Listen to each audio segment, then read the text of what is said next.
Hello friends, welcome to Boss One academy. जैसे कि आप देख रहे होंगे कि हमारा जो कि पेपर प्रीवियस ईयर का जो कि सीरीज चल रहा है, जो कि ऑलरेडी हमारा पार्ट 1 का है। और एमएससी पार्ट 1 में जो भी स्टूडेंट है वो अपना प्लेलिस्ट में जा करके देख सकते हैं कि आपका फिजिकल केमिस्ट्री, इनऑर्गेनिक और ऑर्गेनिक जो कि ऑलरेडी कंप्लीटेड है, वहाँ पे प्लेलिस्ट में आप वहाँ जा करके देख सकते हैं ये तीनों PYQ। ओके, और स्ट्रक्चर बेस में एक इनऑर्गेनिक का भी आपका होगा। जिनको थ्योरी याद नहीं हो रहा होगा उनके लिए वो परफेक्ट है, जो कि यहाँ पे डायग्राम और स्ट्रक्चर है जो कि आप वहाँ पे देख लेंगे। और जिनको PDF नहीं मिला होगा अभी तक, तो आप अपना NOU का ग्रुप भी है, वहाँ से मेरा नंबर लेकर के आप पर्सनल मैसेज करें, आपको PDF मिल जाएगा। और जो भी चैनल पर नए होंगे, जुड़ रहे होंगे, चैनल को सब्सक्राइब करेंगे और वीडियो को ज़्यादा से ज़्यादा शेयर करेंगे। और ये जो कि पेपर 7 है हमारा, reaction mechanism and super molecular chemistry, इसका हम यहाँ पे फुल सॉल्यूशन देखेंगे। ये भी PYQ है, सब PYQ यहाँ पे सीरीज जो कि चल रहा है। और पेपर 7 का बहुत लोगों का रिक्वेस्ट था कि पेपर 7 करवाएं, तो पेपर 3 के बाद डायरेक्ट पेपर 7 में आ रहे हैं। और ये मत सोचिए कि पेपर 4, 5, 6 और पेपर 8 नहीं होगा। हर एक PYQ जो कि आपके ज़रूर से ज़रूर करवाए जाएंगे। ठीक है। तो इस तरह से in depth explanation and concept and diagram के द्वारा यहाँ पे हम हर एक क्वेश्चन को समझेंगे। तो जो भी चैनल पे नए जुड़ रहे होंगे, चैनल को सब्सक्राइब करेंगे। नाउ स्टार्ट करते हैं हमारा, जो कि फर्स्ट क्वेश्चन कहता है बेसिक ऑफ माइक्रोस्टेट। तो आप क्वेश्चन को यहाँ पे रीड करें, ठीक है, क्योंकि आप लोग क्वेश्चन रीड करते नहीं हैं। एक बार क्वेश्चन रीड करें अपने से और उसे कोशिश करें कि आंसर खुद से एक बार लिखें। और वीडियो को देख करके एक रफ नोट्स बनाने का हमेशा कोशिश करें, जिससे कि आपको आंसर राइटिंग लिखने में आपको हेल्प मिलेगा। तो explain the free ion ground state terms of D2, just wait, D2, D7, D5, D9, D4 configuration, and also determine the number of macrostates of this ion. Now what is macrostates? In simple English यहाँ पे समझेंगे कि a macrostate is a specific unique way electrons can be arranged in a set of orbitals. Electrons have different addresses based on their orbital m1 and their spin ms, up or down. The total number of macrostate n tells us all the possible arrangements without violating the Pauli exclusion principle. तो यहाँ पे समझते हैं कि क्या कहता है हमारा माइक्रोस्टेट। तो माइक्रोस्टेट को एक क्लासरूम के सीटिंग अरेंजमेंट के द्वारा समझते हैं कि जैसे कि एक बेंच पे कितने स्टूडेंट अलग अलग तरीके से बैठ सकते हैं, और ऐसे ही इलेक्ट्रॉन्स ऑर्बिटल में अलग अलग इलेक्ट्रॉन्स अलग अलग ऑर्बिटल और स्पिन पर कैसे अरेंज हो सकते हैं, ये बिना पॉली एक्सक्लूशन को तोड़े। ठीक है, बिना पॉली एक्सक्लूशन को तोड़े इसको कैसे समझते हैं। तो ये फार्मूला जो कि आपको यहाँ पे याद रखना है, ठीक है, जो कि फार्मूला हो जाता है n, ये जो कि परमुटेशन एंड कॉम्बिनेशन आप 11 या 12 में पढ़े होंगे, n⁴/r⁴ into n-r⁴. Now here is n is maximum number of electrons the sub shells can hold, d orbital there s orbital into d electrons equal to 10, and so n=10 are number of electrons actually present in the ion. देख रहे हैं यहाँ पे yellow colour से bracket में अच्छे से represent किया गया है, जिससे कि आप ज़रूर से याद रखेंगे। और फार्मूला तो कम से कम आपको याद ही होना चाहिए। एंड माइक्रोस्टेट को आप समझ लेंगे, सिंपल में दिया हुआ है, जो कि violating the Pauli exclusion principle, जो कि बिना पॉली एक्सक्लूशन प्रिंसिपल को तोड़े अरेंज हो सकता है, उसे क्या कहते हैं, माइक्रोस्टेट कहते हैं। तो माइक्रोस्टेट हो गया। और माइक्रोस्टेट में ये फार्मूला याद रखेंगे, n=n⁴/r⁴ इंटू n-r⁴. ओके, जो कि यहाँ पे n जो कि है 10 है, क्योंकि d ऑर्बिटल में मैक्सिमम 10 इलेक्ट्रॉन्स आ सकते हैं, और r एक्चुअल्स इलेक्ट्रॉन्स का नंबर्स है। नाउ देखते हैं हमारा नेक्स्ट। आप लोग यहाँ पे नोट करते जाएंगे, जो भी आपको लगे रफ नोट्स अब कितना जरूर बनाएं। Okay, now here is a findings ground state terms. Explain the free ion ground state terms D2, D7, D5, D9 and D4। Here is a hints rule explain. जो कि हिंट्स रूल हमारा क्या करता है, जो भी हेडिंग है कम से कम आपका ऐसे करके आप मेंशन करेंगे एग्जाम में अपने कॉपी पे, जो कि स्कोर करने में आपको हेल्प मिलेगा, एग्जामिनर को भी अच्छा लगेगा चेक करने में। Now here is the Hund's rule explain क्या कहता है। तो to find the most stable arrangements ground state we follow rules. The maximize total spin S, electrons prefer to be unpaired with parallel spins, highest 2s+1 is lowest energy. And rule second is the maximize total orbital angular momentum. I'll fill the orbital with highest plus m1 values first. Here is the term symbol format. तो इसे आप याद रखेंगे L power 2s plus 1 where 2s plus 1 is a spin multiplicity and L values map to letters and L is equal to S 0s and L is equal to LP and L is equal to 2 D L is equal to 3 and F L is equal to 4 is equal to Z. यार हुंस rule क्या कहता है कि rule 1 कहता है कि total spin maximise जो कि टोटल एस को रिप्रेजेंट करता है और इलेक्ट्रॉन्स अनपेयर और पैरेलल स्पिन्स में रहना पसंद करते हैं। और रूल सेकंड जो कि हमारा कहता है maximize total orbital angular momentum is represented by L and fill the orbitals with highest m plus values first and here the rule second कहता है कि total orbital angular momentum L को maximise करो और सबसे पहले हाईएस्ट m+1 वैल्यूज़ को वाले ऑर्बिटल्स को फिर करो। Okay, now terms and symbol जो कि आपका ऑलरेडी यहाँ पे दिया हुआ है आपने देख लिया, इसे L पावर 2s+1 फॉर्मेट में लिखते हैं और यहाँ 2s+1 स्पिन मल्टीप्लिसिटी है और L वैल्यूज़ को लेटर्स में बदलते हैं और जैसे L इक्वल टू 0 के लिए S और L इक्वल टू 1 के लिए P and L equal to 2 के लिए D।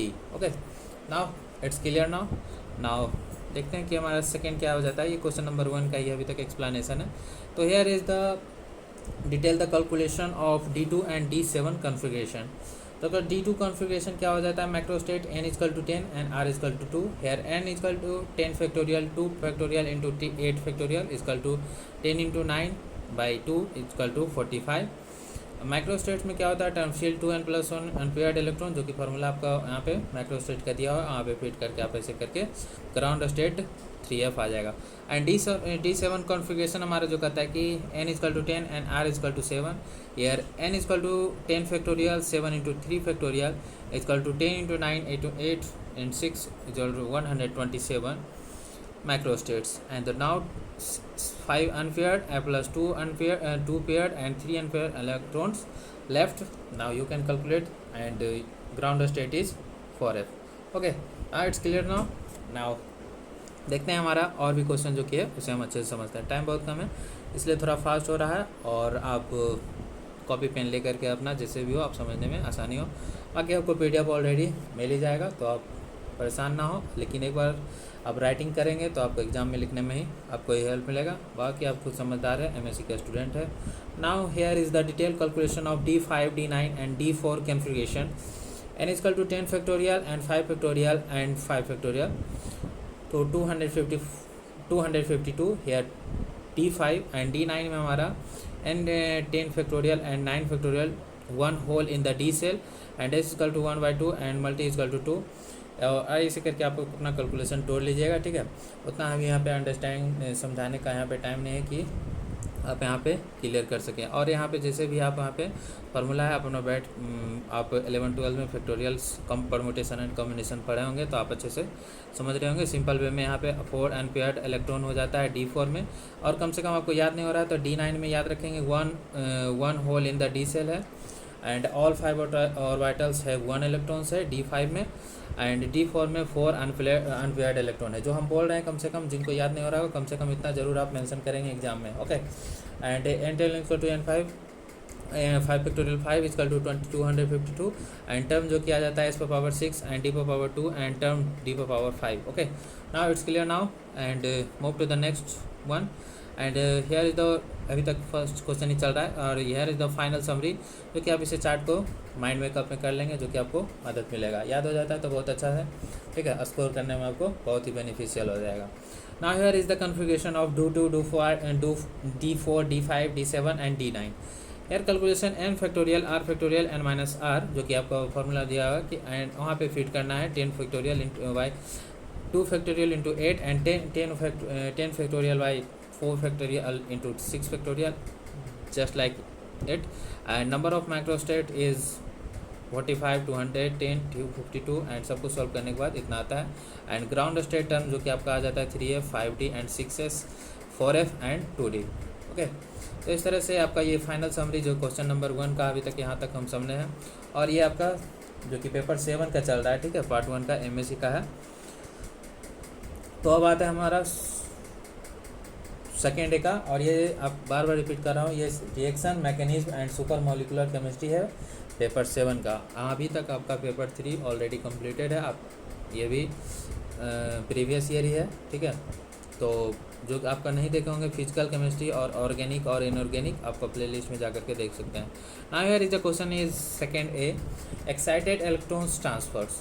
Now read it, right short notes on excited electron transfer. तो क्या कहता है हमारा एक्सटर्नल इलेक्ट्रॉन ट्रांसफर हमारा क्या कहता है, what is electron transfer, also known as इसे फोटो इंड्यूस इलेक्ट्रॉन ट्रांसफर भी कहते हैं, पीईटी, इन शॉर्ट में पीईटी कहते हैं। In simple English, when a molecule absorb light a photon and electron gets excited and jumps from a lower energy HOMO to higher energy level LUMO and one excited, ये जो भी आपको bracket में दिया रहता है ये मेन हो जाता है, आप इसे रट लेंगे तो ज़्यादा बेनिफिट होगा। अब बाकी जैसे भी आपको मैं बोल रहा हूँ शॉर्ट में जो चीज़ आपको वहाँ पे मेंशन करेंगे, ठीक है। ना यार इज एक्साइटेड इलेक्ट्रॉन, तो एक्साइटेड इलेक्ट्रॉन को हम फोटो इंड्यूस्ड इलेक्ट्रॉन भी कहते हैं, पेट शॉर्ट में। और जब मॉलिक्यूल लाइट फोटोन एब्जॉर्ब करता है तो एक इलेक्ट्रॉन एक्साइटेड होकर लोअर एनर्जी से हायर एनर्जी लेवल में जंप कर जाता है, ओके। इसे हम एक्साइटेड इलेक्ट्रॉन ट्रांसफर कर सकते हैं, कहते हैं। Once excited, the molecule becomes supercharged. The excited electron is eager to jump to another molecules and making it a strong reducing agent donor. And the empty space hole left behind it eager to full eyes in an electron, making it a strong oxidizing agent acceptor. This process is the driving engine behind solar panels, photography, and neutral photosynthesis in planets without PET plants couldn't turn sunlight into chemical energy.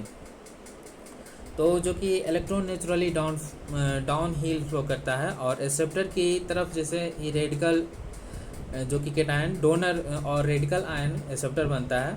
और ये process solar panels, photography और planets में photosynthesis के main driving engine है, okay, ठीक है। तो आप इसे हिंदी में भी आपको पूरी तरह से आपको समझा दिया कि जो कि आपके माइंड में मेंटेन रहे और आपको आसानी से लिख सकें। तो हेयर इज़ द सेकेंड का ये जो कि मैकेनिज्म एंड डायग्राम है। मैकेनिज्म जब भी आ जाता है तो आप घबराएं नहीं, ये आप फिगर आराम से electro transfer, photo induced electron transfer, ठीक है, उसे ही कहते हैं। जिससे कि आपको बताया गया कि इलेक्ट्रॉन ये क्या कहते हैं, एक्साइटेड इलेक्ट्रॉन ट्रांसफ़र को ही हम क्या कहते हैं, फोटो इंड्यूस्ड इलेक्ट्रॉन ट्रांसफ़र भी कहते हैं। जो कि क्वेश्चन आपको सिर्फ फोटो इंड्यूस्ड इलेक्ट्रॉन ट्रांसफ़र लिखा आ जाए तो कंफ्यूज नहीं होना है। और ये मैकेनिज्म आपको ऐसे करके बनाना है, LUMO and HOMO, higher to lower में जा रहा है और electron jumps from higher to lower, ठीक है।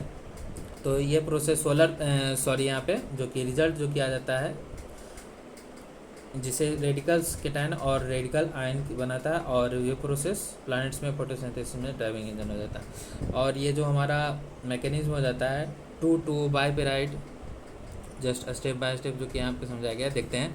एक्साइटेशन लाइट एच मी इसे कहते हैं, hits the donor, electron jumps from HOMO to LUMO, transfer the LUMO of the donor, जैसे कि देख रहे होंगे यहाँ पे क्या हो रहा है, जो कि HOMO जा रहा है कहाँ पे, LUMO पे, and transfer the LUMO of the donor is now higher in energy than the LUMO of the acceptor, and जो कि जम्प कर रहा है हमारा, the electron naturally flow downfall into the acceptor molecules here, and result is we have created the radical anion donor and radical ion acceptor. तो इसमें देख रहे हैं कि इसमें नाइट्रोजन लोन पेयर्स मेटल को इलेक्ट्रॉन्स डोनेट करते हैं और अल्फा डोनर्स और रिंग अपने इम्पेटी पाई ऑर्बिटल्स में मेटल से वापस इलेक्ट्रॉन्स एक्सेप्ट कर सकती है। और पाई एक्सेप्टर बैक बॉन्डिंग की वजह कॉम्प्लेक्स बहुत स्टेबल हो जाता है, ठीक है। तो इस तरह से मैकेनिज्म और ये डायग्राम है। और यहाँ पे भी देख सकते हैं रिएक्शन और 2,2 बाइपिराइडीन का है, ये आप इसे याद रखेंगे, 2,2 बाइपिराइडीन का ये ऐसे करके स्ट्रक्चर बनाया हुआ है, ठीक है। आप यहाँ पे ध्यान रखेंगे, it is a famous organic molecules made of 2 पैराइड rings joined together in chemistry. It acts as a ligand, a molecule that binds on metal ions. It is a widened plating ligand. Widenated means it has 2 teeth.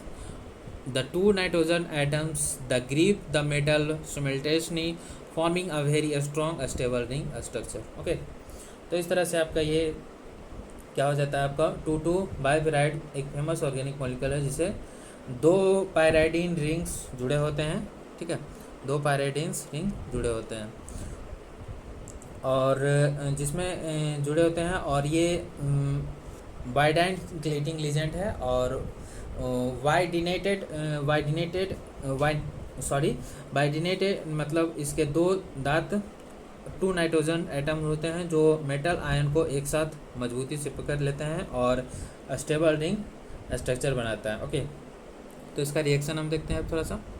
तो reaction हमारा कुछ आ जाता है properties and reaction.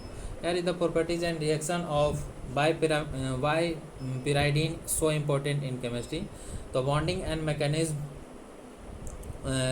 यहाँ पे आ जाता है।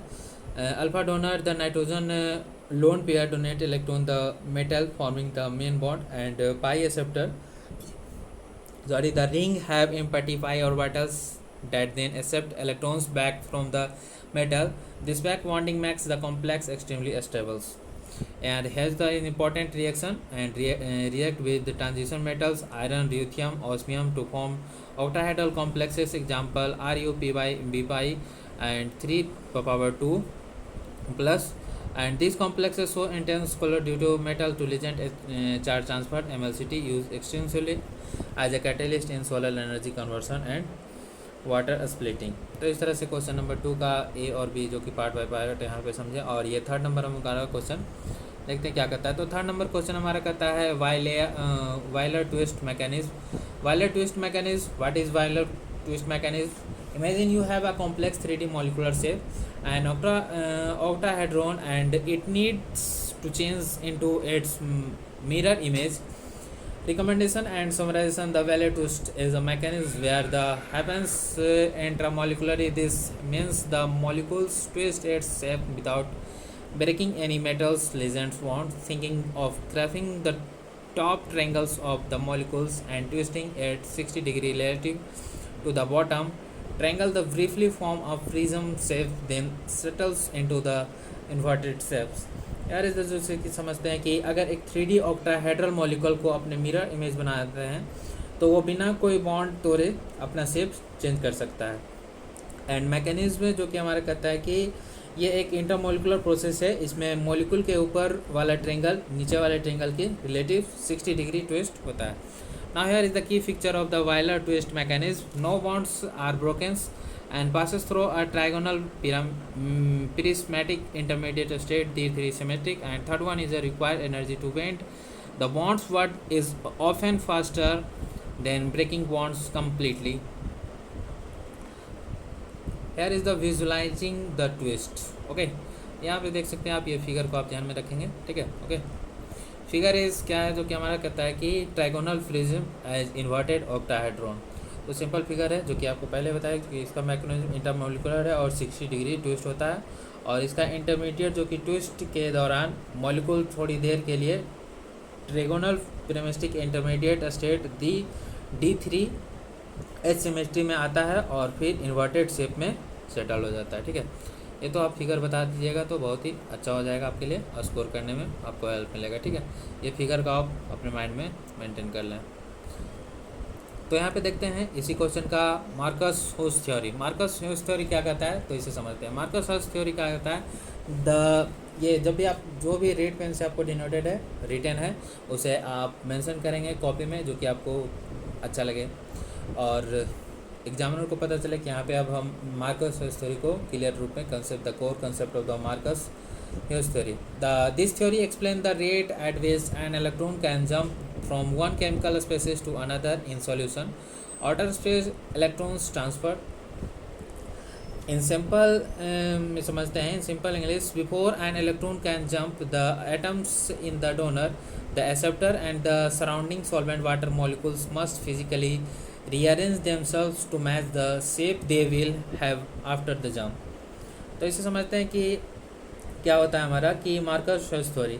तो ये जो क्या हो जाता है ये थ्योरी बताती है कि सॉल्यूशन में एक इलेक्ट्रॉन डोनर से एक्सेप्टर तक कितनी स्पीड से जंप करेगा और आउटर इलेक्ट्रॉन्स ट्रांसफ़र करेगा, आउटर स्पेस इलेक्ट्रॉन ट्रांसफ़र करेगा। तो यहाँ पे रिकॉग्नाइजेशन एनर्जी जो कि ये हमारा आ जाता है। तो the energy required to bend and rearrange this bonds and solvent molecule is called recognition energy. The theory uses math parabolas to calculate the activation energy based on how much the molecules need adherence and the overall chemical driving force delta G per power G note कर सकते हैं, ठीक है। इस तरह से हमारा जो कि हमारा कहता है कि इलेक्ट्रॉन जंप करने से पहले डोनर रिसेप्टर और आसपास के सॉल्वेंट मॉलिक्यूल्स को फिजिकली अपनी जगह बदलनी पड़ती है, जिसमें जो एनर्जी लगती है उसे रिकॉग्नाइजेशन एनर्जी कहते हैं, ठीक है। तो इस तरह से हमारा रिकॉग्नाइजेशन एनर्जी को हमने समझा यहाँ पे, the core concept of Marcus theory को समझा, और ये लेमडा से रिप्रेजेंट करते हैं इसे हम, ठीक है। Reorganization energy is represented by lambda, इसे ध्यान में रखेंगे। And overall chemical driving force delta G equal to delta G पर पावर 0, ठीक है। तो इस तरह से रिकॉग्नाइजेशन एनर्जी को हमने समझा, मार्कस थ्योरी को समझा। एंड अब हम देखते हैं कि हमारा इसका कौन सा पार्ट और बच गया, जो कि हमारा आ जाता है the parabola and the inverted region. तो इसे भी हम यहाँ पे समझते हैं अच्छे से। The parabola and the inverted region क्या है, the visualizing the energy landscape. जब भी आपको कोई फिगर आ जाए तो कम से कम उसको माइंड मेकअप में ज़रूर से करें और 1-2 बार बना लीजिएगा। तो आप यहाँ पर कॉपी में रिप्रेजेंट कीजिएगा आंसर बुक में, जब भी आप एग्जाम में लिख रहे होंगे तो वहाँ पे एग्जामिनर और कॉपी भी आपका भरा भरा लगेगा, और जिससे लगेगा कि हाँ कुछ स्टूडेंट ने कंसेप्ट का क्लियरिटी है, जो कि आपको ग्राफ जो बहुत ही इम्पैक्ट पड़ता है। तो ग्राफ को अच्छे से देख लीजिए और ध्यान में रखिएगा एक्स एक्सिस और वाई एक्सिस। तो एक्स एक्सिस पे न्यूक्लियर कोऑर्डिनेट्स को दर्शा दीजिएगा और वाई एक्सिस पे एनर्जी को दर्शा दीजिएगा। जो कि आप पाराबोला ऐसे ही बताए थे, reactants, high barriers and normal protect inverted, इतना याद रख लीजिएगा। कम से कम ये एक्स एक्सिस पे आप nuclear coordinates and Y axis पे एनर्जी को दर्शा करके ऐसे करके रिएक्टेंट्स ये याद रह गया। या तो 2 अक्षर का या 4-5-6 अक्षर का हो जाता है, तो आप ये याद कर लेंगे तो ज़्यादा बढ़िया हो जाएगा। नहीं याद होता है तो कम से कम एनर्जी न्यूक्लियर कोऑर्डिनेट्स को आप वहाँ पे दर्शा दीजिएगा। Now the crazy discovery inverted region क्या कहता है, तो normally in chemistry if a reaction gives off more energy highly exothermic it goes faster, and Marcus proved that if a reaction gives of too much energy, the parabola overlap on the far left side. This creates a higher activation barrier. Result हमारा क्या आ जाता है, higher energetic electrons transfer can actually be very slow, and this one Rudolf Marcus Nobel Prize। तो यहाँ पे हमारा क्या कहा जाता है कि क्या कहता है हमारा दो पैराबोला द इन्वर्टेड रीजन, जो हमारा क्या कहता है, नॉर्मली केमिस्ट्री में अगर कोई रिएक्शन बहुत एक्सोथर्मिक ज़्यादा एनर्जी रिलीज करने वाली हो तो वो फास्ट होती है। लेकिन मार्कस ने पैराबोला मैथ के यूज करके प्रूव किया कि अगर रिएक्शन बहुत ज़्यादा एनर्जी रिलीज करती है तो एक्टिवेशन बैरियर्स बढ़ जाता है और इलेक्ट्रॉन्स ट्रांसफर स्लो हो जाती है। इसे इन्वर्टेड रीजन कहते हैं, जिसके लिए रोडोल्फ मार्कस को नोबेल प्राइज़ मिला था। ओके, तो इस तरह से हमारा थर्ड वीक का जो कि मार्कस थ्योरी को यहाँ पे हम समझे, और क्रेजी डिस्कवरी इन्वर्टेड एंड के द्वारा रीजन जो कि यहाँ पे किया गया था उसको हमने समझा। और यहाँ पे आप क्वेश्चन नंबर 4 जो क्या हो जाता है हमारा super molecular catalyst versus enzymes. तो super molecular catalyst versus enzyme क्या कहता है, however super molecular catalyst similar to enzyme catalyst, what are differences. What is supermolecular catalyst? Enzyme are natural catalyst, huge potence. Supermolecular catalysts are man-made artificial gas or rings like cyclodextrin or chrome ethers designed to mimic enzymes. And here is the similarity. तो सबसे पहले आपको समझा देते हैं कि super molecular catalyst क्या होता है। ठीक है, सुपर मॉलिकुलर्स कैटलिस्ट क्या हो जाता है कि एंजाइम्स नेचुरल कैटलिस्ट होते हैं, और जबकि सुपर मॉलिकुलर कैटलिस्ट इंसानों द्वारा बनाए गए आर्टिफिशियल गैस या रिंग्स होते हैं जो एंजाइम्स की कॉपी करते हैं। और यहाँ पे जो कि सिमिलरिटी आ जाता है, तो सिमिलरिटी क्या है, non covalent bond both use weak forces, hydrogen bond van der Waals and to grab hold of the substrate molecule, not a strong permanent bonds. And second one is a lock and key fit. देखिए आपको इतना याद नहीं होता है तो similarities लेकिन आपको लिखना ही पड़ेगा। एमएससी का आप एग्ज़ाम दे रहे हैं पर आपको नहीं याद रहेगा तो क्या कीजिएगा, उसमें अब और टाइम भी कम है कि इतना कैसे याद कीजिएगा। तो कम से कम आप नॉन कोवेलेंट बॉन्ड मेंशन करेंगे, फिर सेकंड में लॉक एंड की फिट कर दीजिएगा, ट्रांजिशन स्टेट स्टेबलाइजेशन मेंशन कर दीजिएगा, सिमिलरिटीज़ में, और जो डिफिनीसन आता है उसे कम से कम भाई रट लेना तो ठीक रहेगा, ठीक है। तो उसे आप रट लीजिएगा तो ज़्यादा आपके लिए फ़ायदा में रहेंगे। तो यहाँ पे देखते हैं कि एंजाइम्स जो कि आपको सुपर मॉलिक्यूल्स वर्सेस कैटेलिस्ट को यहाँ पे समझ रहे हैं, तो यहाँ पे सुपर मॉलिक्यूल कैटेलिस्ट तो आप समझ गए होंगे। उसका सिमिलरिटीज़ है, तो सिमिलरिटीज़ नॉन कोवेलेंट बॉन्ड यहाँ पे देख लिए। तो नॉन कोवेलेंट बॉन्ड में क्या हो जाता है कि दोनों lock and key fit flow करते हैं।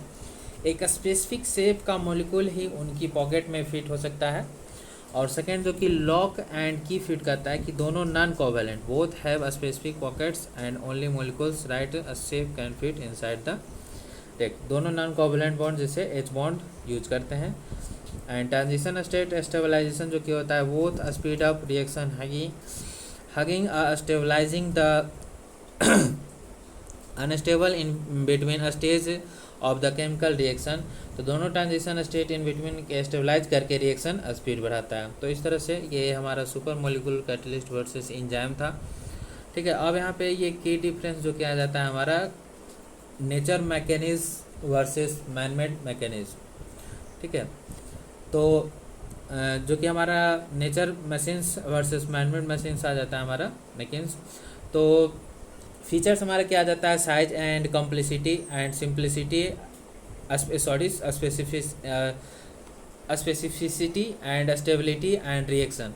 Enzyme catalyst nature massive proteins made of thousands of atom very complexes.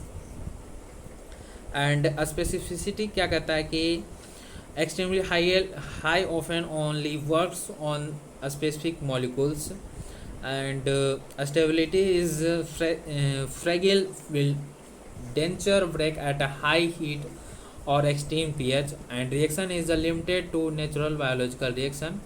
And supermolecular catalyst size and complexity is relatively a small simpler organic molecules gas rings, and specificity is lower. Specificity can work on a range of similarity shaped molecules and robust, designed to survive harsh industrial chemicals conduction, high heat solvent, and reaction is can be engaged for completely unnatural synthetic organic chemistry। तो इस तरह से ये difference table है जो कि आप याद रखेंगे तो ठीक है, और बाकी तो आपको पढ़ना ही पड़ेगा और जैसे भी आप हो। तो ये क्वेश्चन नंबर 4 हमारा हो गया था, और क्वेश्चन नंबर 5 में हम देखते हैं कि हमारा क्या कहता है।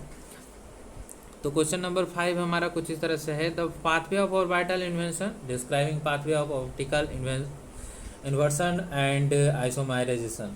When a complex compound changes its 3D geometry from one mirror image to another, isomerization it can take three main pathway, imagine changing a left-handed globe into a right-handed globe।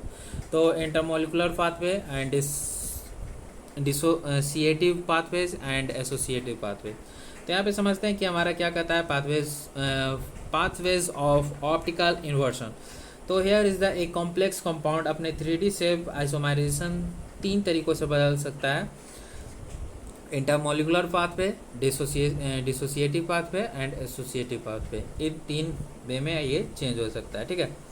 और जैसे कि लेफ्ट हैंडेड ग्लोब को right handed globe में बदलना हो तो सबसे पहले इंटरमोलिकुलर पाथवे को क्या कहते हैं, तो the molecule twist itself without losing any piece, बिना कोई टुकड़ा खोए मॉलिक्यूल खुद को ट्विस्ट कर लेता है, ठीक है, जिसे हम Bailar twist and Ray Dutt भी कहते हैं, ठीक है। And second one is dissociative pathways. तो dissociative pathway is a piece falls off first creating a space to rearrange then a piece returns, similar to S1 in organic chemistry. And एक ligand पहले अलग होता है और bond टूटता है, और जैसे ही 5 कोऑर्डिनेट इंटरमीडिएट बनता है, स्पेस बनने के बाद रिमेनिंग लीजेंड सफल होते हैं और नया लीजेंड दूसरी जगह अटैच हो जाता है, ठीक है। तो आप यहाँ पे सिंपल में आप समझ गए होंगे dissociative pathways. Now third one is associative pathways, and extra piece crowds in first forcing a rearrangement, then an old piece get kicked out, similar to SN2। Now associative pathways is पहले एक नया molecule ज़बरदस्ती attach होता है और जिसे कि एक क्राउडेड 7 कोऑर्डिनेट इंटरमीडिएट बनता है, इस क्राउडिंग की वजह से पुराना लीजेंड बाहर निकल जाता है और सिर्फ इन्वर्ट हो जाता है। तो इस तरह से आपको ये तीनों समझ में आ गया होगा, intermolecular pathway, dissociative pathways and associative pathway. And अब हम यहाँ पे समझते हैं looking closer to the intermolecular pathways. Okay, तो इंटरमोलिकुलर पाथवेज हमारा कहता है dissociative S1 like just wait okay here dissociative S1 like starts with the 6 coordinate octahedral complexes. One legend completely detached break the bond. The complex become a 5 coordinate intermediate, usually shaped like a square pyramid or trigonal bipyramid. While in this 5 coordinate state, the remaining legends shuffle around, and fourth one is a legend or solvent molecule reattached in a different spot, completing the inversion. तो यहाँ पे देखते हैं कि हमारा क्या करता है S1 एंड S2। ओके, तो डिसोसिएशन जो कि आपका डिसोसिएटिव में आ जाता है हमारा, जो कि S1 complex become 5 coordinate intermediate. तो ये जो कि 5 कोऑर्डिनेट इंटरमीडिएट बनाता है और स्पेस बनने के बाद रिमेनिंग लीजेंड सफल होता है। ठीक है, तो इस तरह से ये एसोसिएटिव भी आपका 4 पॉइंट में है, आप इसे याद रखेंगे। Start with 6 coordinate octahedral complexes and incoming molecule solvent or new legend forcing its way in attached to the metal. And second, the complex briefly becomes a crowded 7 coordinate intermediate. And third one is a extreme crowding forces the legend to shift their position. And fourth one is a one legend is ejected, leaving the complex in an inverted 6 coordinate state. तो इस तरह से ये 5 question हमारा हुआ है। और फिर देखते हैं ये हमारा 6 क्वेश्चन आ जाता है। ठीक है, लगता है ये आपका लगभग ये लास्ट क्वेश्चन होगा 6 नंबर। ठीक है, तो जो भी हो, आप यहाँ पे 7 जो कि पेपर 7 यहाँ पे हम कर रहे हैं, और reaction mechanism and super molecular chemistry. और जो भी चैनल पे जुड़ रहे होंगे नए, चैनल को सब्सक्राइब कीजिएगा और वीडियो को ज़्यादा से ज़्यादा शेयर कीजिएगा। तो क्वेश्चन नंबर 6 हमारा कुछ इस तरह से है, सुपर मॉलिकुलर हेलिकेट्स, जो कि राइट नोट्स ऑन हेलिकेट रोस्टेट्स cages super molecular chemistry. Okay, तो ये हमारा क्या कहता है कि सुपर मॉलिकुलर केमिस्ट्री हमारा क्या हो जाता है, super molecular cage in super molecular chemistry. What is helicate? तो हेलिकेट को यहाँ हम समझते हैं कि हेलिकेट क्या है। थिंक ये फिगर आप यहाँ पे जरूर याद रख लीजिएगा, 2 ऐसे करके आप बना दीजिएगा, कोई दिक्कत नहीं है, आराम से सिंपल से ऐसे कर देना है। ठीक है, एक ऐसे, फिर ऐसे एस लिख देना है 2 बार उल्टा से, बस। ठीक है, 2 बार एस लिख दीजिएगा, उल्टा से हो जाएगा। ठीक है, बस यूँ और यूँ ऐसे कर दीजिएगा, सटा करके ना जैसे भी अटैच करके एस पे एस को चढ़ा दीजिएगा, हो गया। जैसे हो गया, आप डबल एस आप ध्यान में रखिएगा, हो जाएगा। ये फिगर आप बता दीजिएगा, जहाँ पे आप एक जगह एस को जोड़िएगा, जहाँ पे ओपन का जो, जैसे कि आप यहाँ पे एक फिगर इसको पहले इरेज करते हैं। ठीक है, आप फिर से यहाँ पे देखते हैं, जैसे कि एक एस, जस्ट